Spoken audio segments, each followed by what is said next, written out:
"Just kill me fast," she said. The lonely soldier lifted her skirt and saw what they'd branded into. The sky was a dull, smoky gray, and the air smelled of ash and dust. Buildings that once held families, laughter, and daily life now lay in ruins. Broken walls jutted out at odd angles, and piles of rubble blocked streets that had once been full of children playing and neighbors chatting. In this quiet destruction, the sound of wind whistling through the empty shells of houses was almost deafening. There was no life here. No animals, no people moving about, only the remnants of what had been. Breaths. A soldier walked cautiously along one of the streets. His uniform was dusty, torn in places, and stained with sweat and grime. He had been walking for hours, his boots crunching on broken concrete and debris. He carried a rifle, but it felt heavier than it ever had, weighed down by the memories of everything he had seen in the last few weeks. His eyes were tired, and his face, though young, looked much older.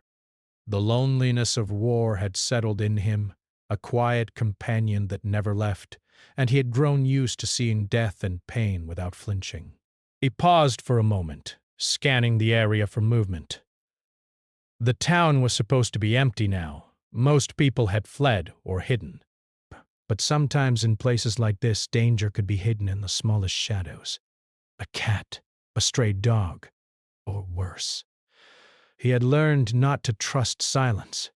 Every corner could hide someone or something that wanted to hurt him. Every shadow could hide pain or death. He adjusted the strap of his rifle across his shoulder and moved forward carefully, trying to keep his steps light and quiet. As he turned a corner, he saw something that made him stop immediately. A figure crouched behind a pile of rubble, trembling.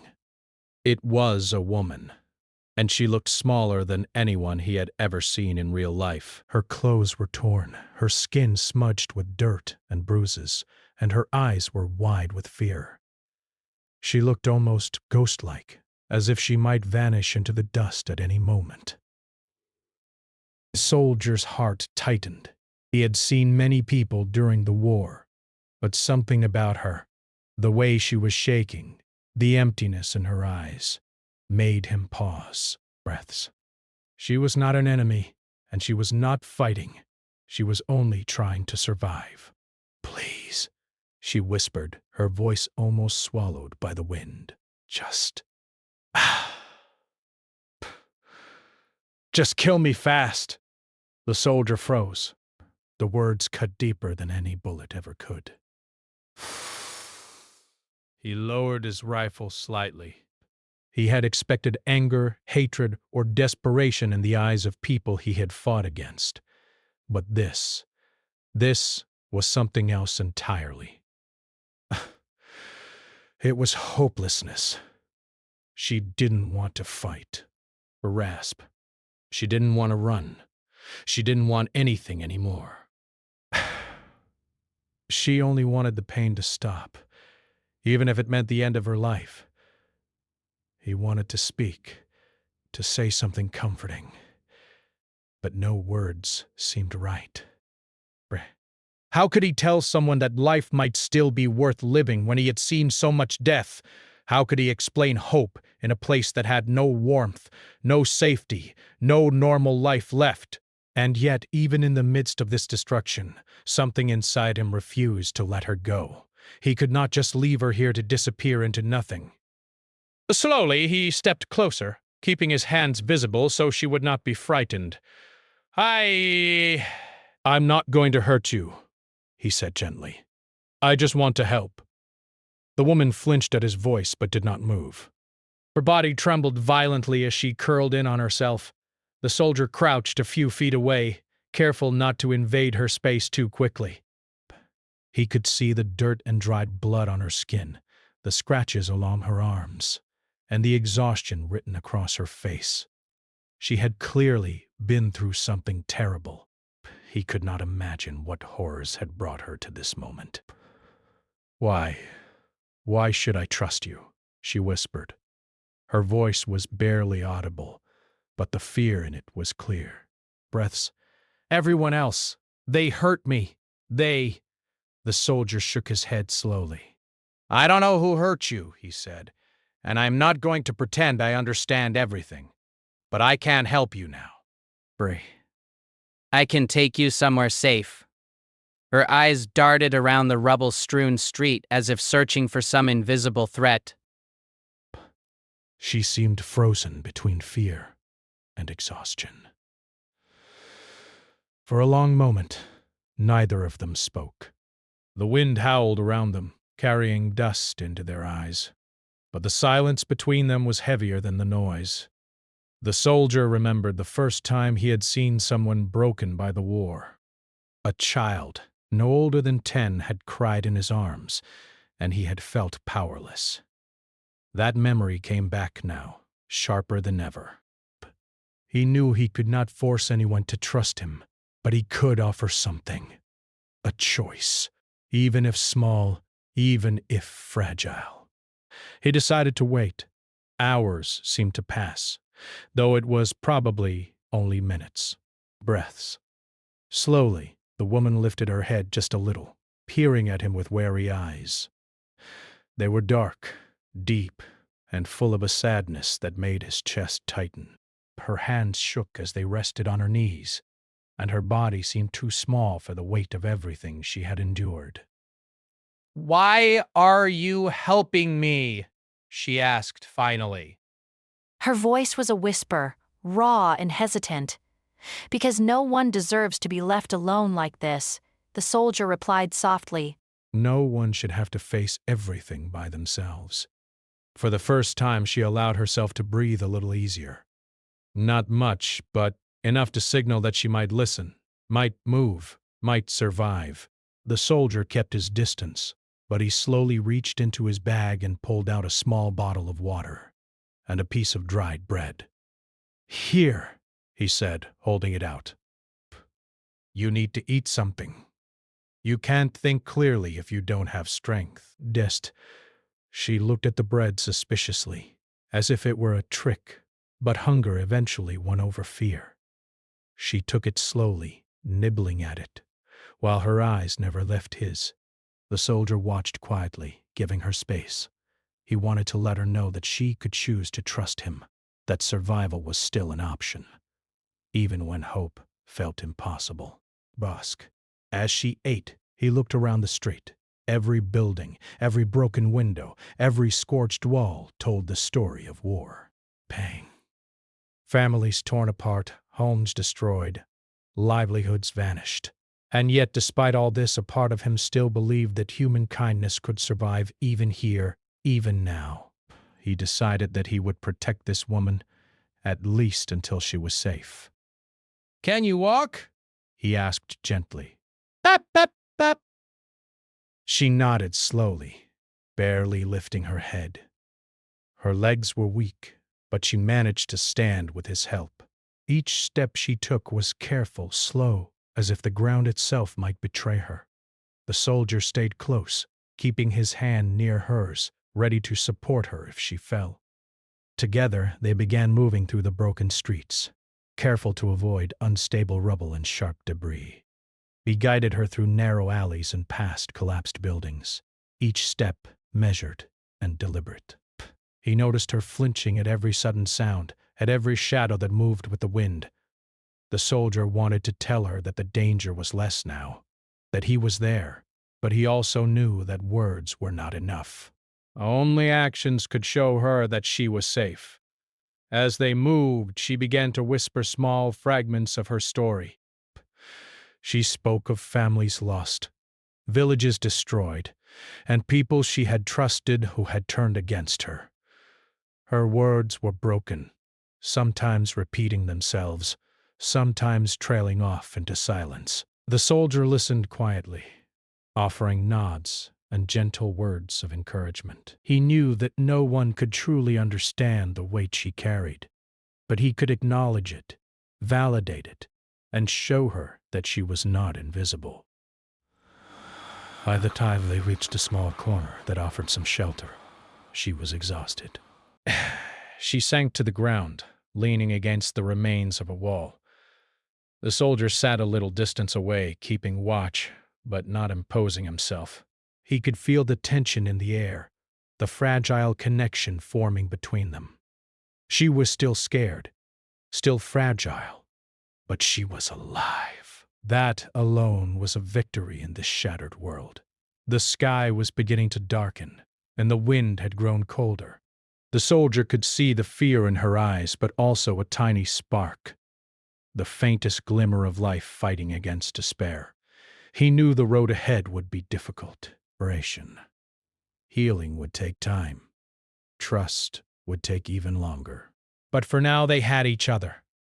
And in the quiet of that ruined town, amidst broken walls and lost lives, the soldier made a promise to protect her, to help her survive, and to remind her even in the smallest ways that humanity could endure even in the darkest places. The morning light filtered weakly through the clouds, casting a pale gray glow over the broken town. Dust hung in the air, rising in little swirls as the wind whispered across the empty streets. The soldier stirred first, sitting quietly beside the woman who still seemed lost in her own world of fear.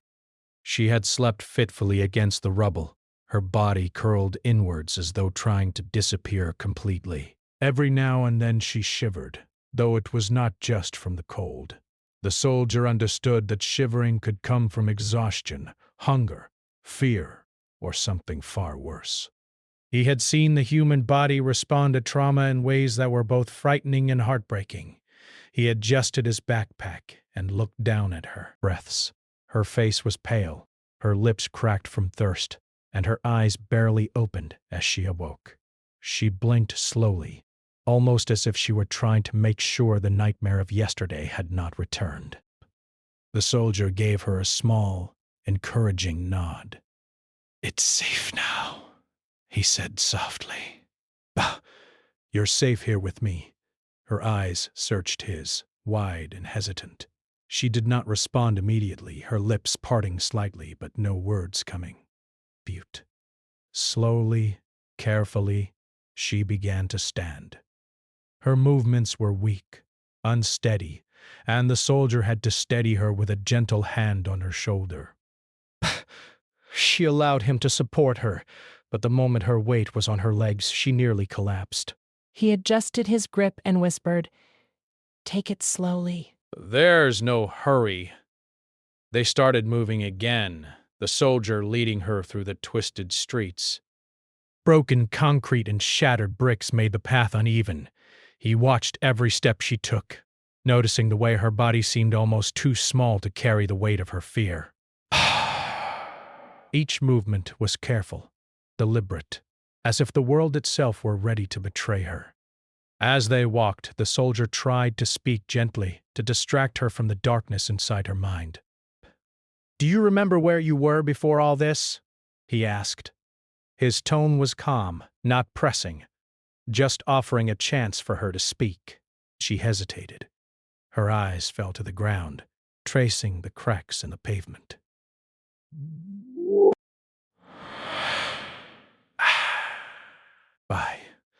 I don't know," she murmured. Her voice was quiet, almost like a fragile whisper. Everything is gone now. There's nothing left."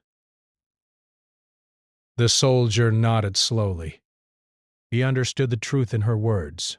War did not just destroy buildings. It erased lives, memories, and the sense of belonging that people carried within themselves. And yet, even in this hopelessness, he knew he could offer something she had not felt in a long time. Protection, attention, and care. They reached a small courtyard that had somehow survived the destruction around it. Here, the rubble was less dense, and the soldier felt a moment of relief. Perhaps here he could assess her injuries more closely, see what else she might be hiding beneath her fear. As he knelt beside her, he noticed something he had not seen clearly before. There, on her arm and shoulder, was a faded mark, like a scar or a burn. The woman flinched as he touched it lightly, pulling her sleeve just enough to cover it again. The soldier's heart sank. He had seen marks like this before, symbols of cruelty, of control, of suffering inflicted by others who wanted to dominate and erase a person's identity. "Hey," he said softly, "careful not to scare her. I see this, and I want you to know I'm not going to hurt you." "Can you show me what happened?" She shook her head violently, pressing her arm to her side. Tears welled in her eyes, and her lips trembled. I don't want anyone to see that," she whispered. It's not just a mark. It's everything I am supposed to forget." The soldier nodded, understanding without judgment. He did not push her. Some wounds could not be spoken of quickly. Some truths were too heavy to share at once. Breaths. Still, the mark told a story, even if unspoken. A story of survival, of abuse, and of cruelty beyond imagination. He took a deep breath and spoke slowly. "You don't have to tell me everything right now. You don't even have to explain. I just want you to know that this mark does not define you. Whatever happened, you are still alive, and you are still here." The woman's eyes flickered with a tiny spark of something. Perhaps recognition that someone cared, or perhaps a simple, hesitant hope. She looked down at her hands, clenching them in her lap, and remained silent for a long moment. The soldier let the silence stretch, not forcing words, simply offering presence, inspiration. Finally, she spoke almost to herself. "They wanted to erase me, make me into nothing, make me like I was never here." Her voice was soft, broken, but clear. "I don't know how to be anyone else now!" The soldier felt a pang in his chest. This was not just the story of one woman. It was the story of countless people caught in war, people treated as objects, their humanity denied. And yet, he thought, if even one person could survive, there was a chance for healing. There was a chance for life to continue even in the shadows of destruction. He offered her water and a small piece of bread again. She accepted it silently, nibbling carefully, almost afraid to eat too much at once.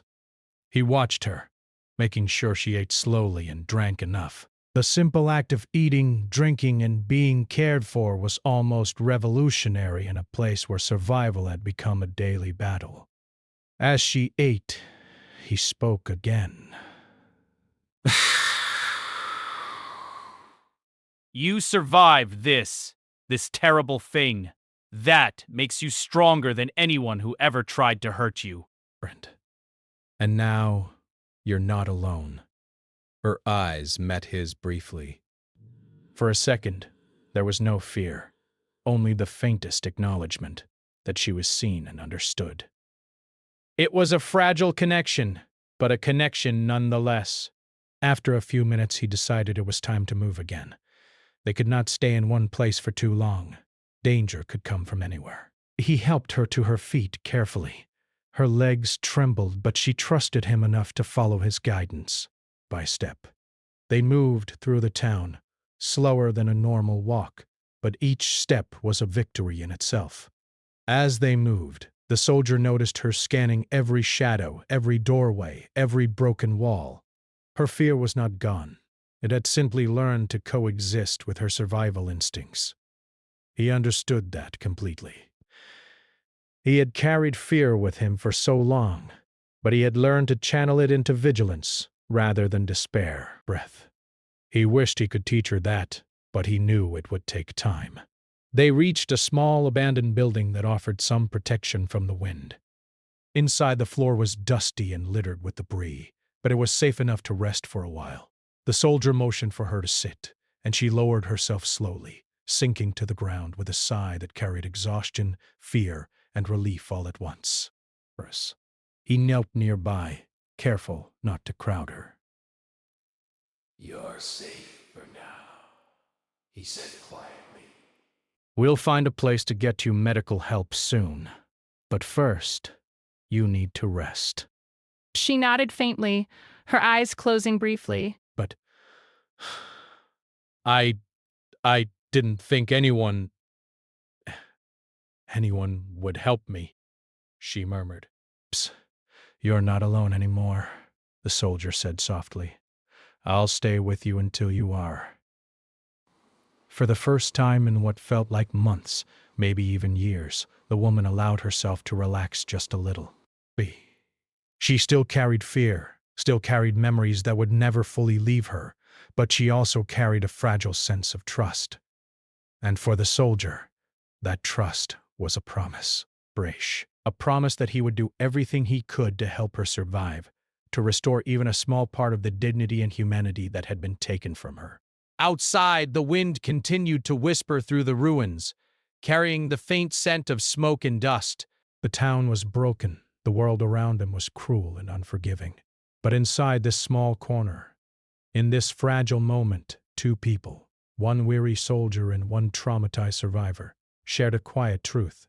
Survival was possible, even here, even now. And as the sun climbed higher in the sky, lighting the ruins in a soft, gray glow, the soldier knew that this was only the beginning. There would be danger, there would be challenges, and there would be moments when hope seemed impossible. But he had seen the mark of cruelty, and he had chosen to stay.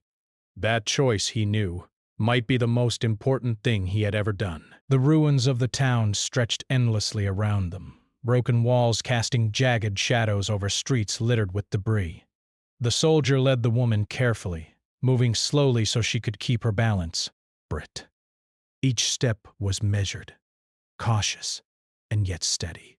He had learned in the past that in places like this, the smallest misstep could lead to injury, and the smallest act of care could save a life. She walked a few feet behind him, her eyes scanning every corner, every doorway, every broken window. Fear was still etched deeply into her face, but there was something else now, a tiny spark, fragile and almost invisible. It was the beginning of trust. She did not speak much, only nodding or shaking her head when he asked questions. But her presence beside him was enough to show that she was willing to accept help. As they moved, the soldier noticed her limping slightly. Her foot had a small cut, probably infected from walking through the rubble. He signaled for her to stop and knelt down to examine it. She flinched at his touch, but did not pull away. Brr. Slowly, carefully, he cleaned the wound with water from his bottle and wrapped it in a clean cloth from his pack. It's not perfect, but it will help, he said softly. You're strong. You'll get through this. She looked down at her foot, then up at him, her eyes wide and untrusting. Why? Why are you helping me? She asked. Her voice was small, barely audible over the wind that whispered through the broken buildings. The soldier hesitated for a moment. He had been asked that question many times in his life, in different ways, but never so quietly, never so vulnerably. Because no one deserves to face this alone, he said finally. Because surviving is more important than anything else right now. And because you are alive, and I will not let that life be taken. The woman said nothing, but he could feel her listening. Her small body seemed to relax slightly as they continued walking. Step by step they moved through the ruins, past empty streets and collapsed homes, each moment teaching her that not everyone was cruel, that not everyone wanted to hurt her. After a while, they reached a narrow alley that offered a little shelter from the wind. The soldier motioned for her to sit on a piece of rubble that formed a small, makeshift seat. She did so cautiously, as if unsure whether she had the right to take up space. He knelt beside her again, careful to keep some distance so she would not feel trapped. You don't have to talk if you don't want to, he said quietly. But if you do, I can listen. She hesitated, staring at her hands folded in her lap. Her eyes were dark and hollow, but they reflected a lifetime of suffering. Slowly, almost reluctantly, she began to speak. I had a family, she whispered. A home, friends, people who cared for me. And then, her voice broke, and she swallowed hard. They came, they took everything. They said I was nothing. That I belonged to them. And they left this. Narration. She hesitated, glancing briefly at her arm where the mark of cruelty had been hidden. The soldier remained silent, listening. He did not rush her, did not ask questions. He had learned that people like her needed time, needed space, needed to know that someone could hold their pain without judging them. He understood that words could sometimes hurt more than silence. They wanted me to forget who I was, she continued finally, her voice trembling. They wanted me to feel like I had no right to live. And, for a long time, I believed them. The soldier's chest tightened. He had seen many forms of cruelty, but hearing it spoken aloud, directly, made it real in a way that nothing else could. He wanted to say something comforting, but he also knew that no words could undo what had been done. Instead, he offered the only thing he could: presence. You are still here, he said softly. You are still alive. And you are still you. That mark, it does not define you. It is only a part of what you survived, not who you are. Breaths. Her eyes met his for a long moment, and he could see the faintest hint of hope, a small light flickering where there had once been only darkness. She nodded slightly, though she did not speak. It was enough. Small steps, even tiny ones, were victories in themselves. They rested there for a while, sharing silence and the faint sound of the wind moving through the broken town. The soldier offered her more water and a little more bread, which she accepted slowly as if unsure whether she deserved to eat. He watched her carefully, making sure she ate and drank enough, understanding that nourishment was not just physical but emotional. Eating, drinking, being cared for. It was proof that she could still exist in the world, that life could continue despite everything. After some time, he stood and offered her a hand. We should keep moving, he said. I know it's hard, but staying here isn't safe. There's a place not far from here where you can get help. She looked at him, hesitation in her eyes. Grasp. I don't know if I can, she whispered. You can, he said firmly but gently. And I'll be with you every step. You won't have to face this alone. With his support, she rose slowly. Her legs trembled, but she kept moving, leaning on him when needed. By step, they navigated the ruined streets, careful to avoid unstable rubble. Every movement was a reminder that survival required patience, care, and courage. As they walked, the soldier reflected on his own experiences. He had seen people broken by war, people who had lost everything and had no reason to continue. He had learned that survival was not just about physical endurance, but about the connections we form, the small acts of kindness that prove life is worth living. And now, walking beside this woman, he realized that he could offer her more than safety. He could offer her hope. Eventually, they reached a small courtyard that seemed to have survived the worst of the destruction. A few walls were still standing, providing some shelter from the wind. The soldier motioned for her to sit again, and she obeyed, sinking to the ground with exhaustion written clearly on her face. You're safe here for a while, he said softly. No one can hurt you here. We'll rest, and then I'll help you get to a place where you can heal. She nodded faintly, closing her eyes for a moment. I didn't think anyone would ever care. She whispered. I care, The soldier said firmly. And I'll keep caring. As long as I can, you won't be alone. The woman's shoulders relaxed slightly, and for the first time she allowed herself a small sigh of relief. She had been through horrors that would have broken many people, but the soldier's presence reminded her that there was still humanity left in the world. Breath. She could survive. She could continue. And she could begin to reclaim the life that had been stolen from her. They rested in silence for some time, the soldier keeping a quiet watch over her. He could see the exhaustion in her eyes, the weight of fear and pain that still clung to her. But he also saw the beginnings of something stronger. Resilience burst. She had survived what most people could not imagine, and now she had someone who would stand with her, who would help her rebuild her sense of self.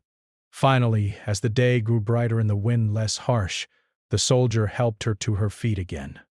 "We need to keep moving," he said gently. "There's a place nearby where people can help you properly. Medical care, shelter, everything you need to start feeling safe again." She nodded, taking his hand as they began to walk once more. Step by step, slowly, carefully, they moved through the ruins. Each step was a testament to her strength, each movement a reminder that survival was not just about enduring, but about choosing life even when it seemed impossible. As they walked, the soldier spoke quietly, offering encouragement, sharing small observations about the world around them. He pointed out a bird perched on a broken wall, a flower that had somehow grown through the rubble, signs that life could continue even in the harshest conditions. Slowly, almost imperceptibly, the woman began to respond, her eyes lifting to notice the small wonders around them. By the time they reached a more secure area, the woman's steps were steadier, her breathing less ragged. She still carried the weight of her past, but she was beginning to see that survival could be more than just escaping danger. It could mean finding safety, finding care, and finding hope. The soldier guided her toward a small building where he knew aid workers sometimes helped survivors. He motioned for her to enter first, giving her a small smile. "You're doing well," he said. "Just a little further and you'll be safe." She took a deep breath and stepped inside, and the soldier followed closely behind. For the first time in a long while, she felt a sense of relief. She was not completely healed, not by any means, but she was safe. And she had someone who cared enough to walk beside her through the darkness. As they settled inside the building, the soldier knew that this was only the beginning of her journey. There would be challenges, moments of fear, and days when the past threatened to overwhelm her. But he also knew that together, they had taken the first steps toward healing. And sometimes, he thought, the first steps were the most important of all. The small building they entered was quiet but surprisingly welcoming. Sunlight streamed through broken windows, illuminating the dusty floor and the few chairs and tables scattered around. There were signs of life here, people moving slowly, bringing water, blankets, and food. It was not much, but in the midst of destruction it felt like a small oasis. The soldier guided the woman inside, careful not to rush her, letting her take each step at her own pace. She looked around nervously, her eyes wide. Every new environment reminded her of danger, of people who wanted to hurt her. Her hands trembled slightly, but she did not move away from the soldier. "Bro." He remained beside her, offering silent reassurance. "It's safe," he said softly. You'll be okay here. A nurse approached, her expression kind and calm. You're safe now. She said, "We'll take care of you." The woman looked up at her, and for the first time she allowed herself to hope that someone might be truly kind, truly compassionate. The soldier helped her sit on a chair, and the nurse guided her to a bed where she could rest and receive care. As she settled in, the soldier stayed nearby, talking quietly to her. "I know it's hard to trust anyone right now," he said, "but you don't have to be afraid here. They will help you, and I'll make sure you get everything you need." She nodded, her eyes filled with tears. She did not speak, but the simple act of being allowed to rest, to be cared for, and to be treated with respect felt like a miracle. For years, she had been treated as nothing, erased, ignored. And now, for the first time in what felt like forever, she was seen as a human being again. The nurse began examining her carefully, checking for injuries and signs of illness. The soldier watched quietly, making sure she felt safe and supported. As the nurse gently inspected her, she flinched, and he offered a reassuring smile. "It's okay," he whispered. "Disperse. You're safe. No one will hurt you here." Hours passed, and slowly, the woman began to relax. Desp. She drank water, ate a little food, and even allowed the nurse to examine her mark without pulling away.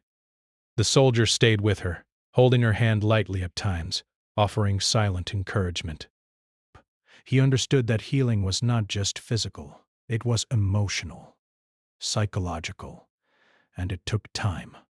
Every act of kindness, every moment of safety was a step toward recovery.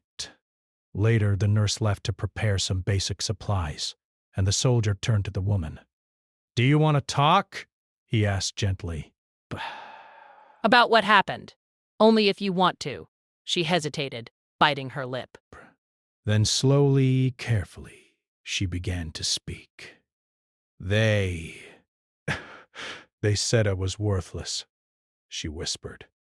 "That I had no right to live, no right to hope. They wanted me to feel nothing, to believe nothing mattered." Her voice shook, but she continued. I thought maybe they were right. I thought I deserved to be left alone, that no one would care." The soldier nodded quietly, letting her speak without interruption. Dask. "You were wrong," he said softly. "You do matter, and you're not alone anymore. You survived. That shows how strong you are." Her eyes filled with tears again, but this time they were not only tears of pain, they were also tears of relief. Big.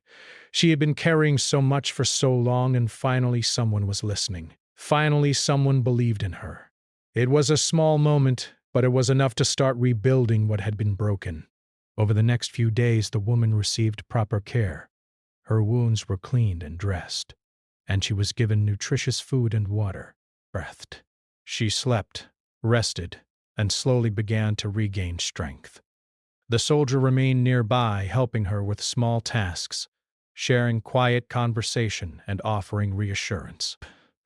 Each day, she became a little stronger, a little more confident, a little more aware that life could continue beyond the darkness she had known.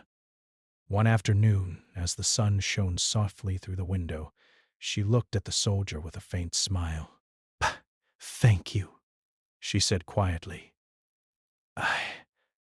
I don't know how to say it properly, but thank you for not leaving me." The soldier smiled back, feeling a warmth in his chest that he had not felt in a long time. "You don't have to thank me," he said. "I would do it again in a heartbeat. You survived this, and now you have a chance to live again. That's all that matters." Breath.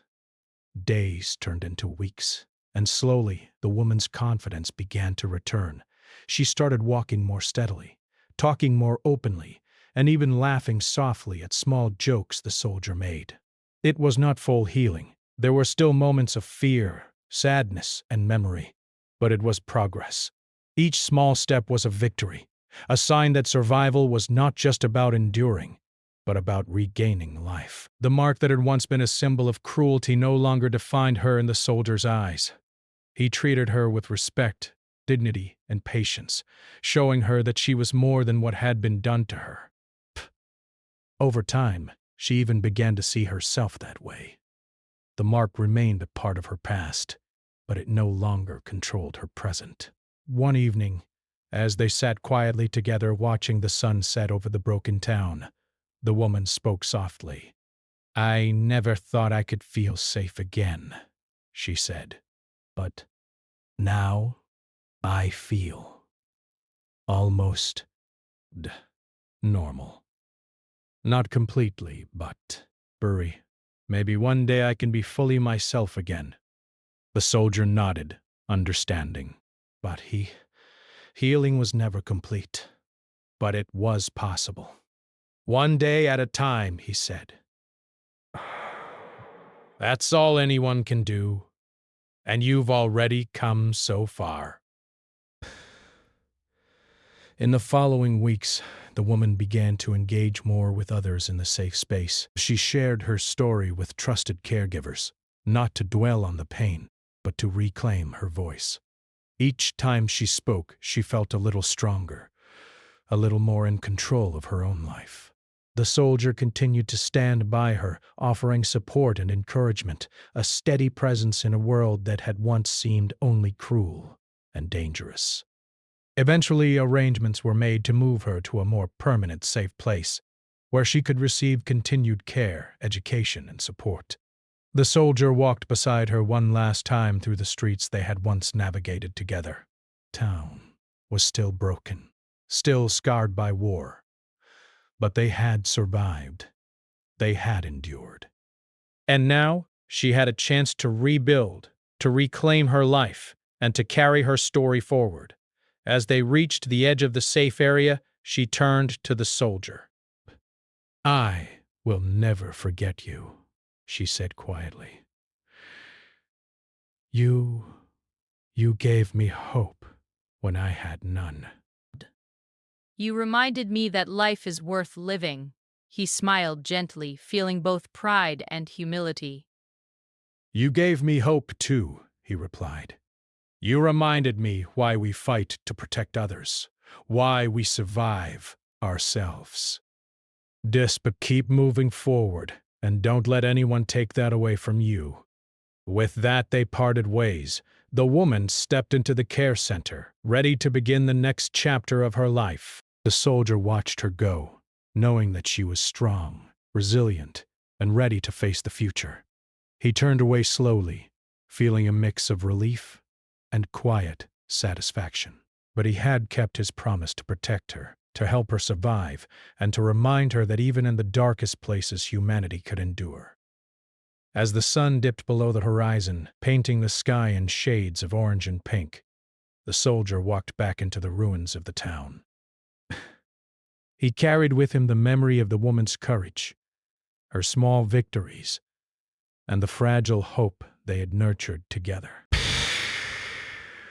Though the town remained broken and the world was still cruel, he knew that survival and the small acts of care and kindness could create ripples of change.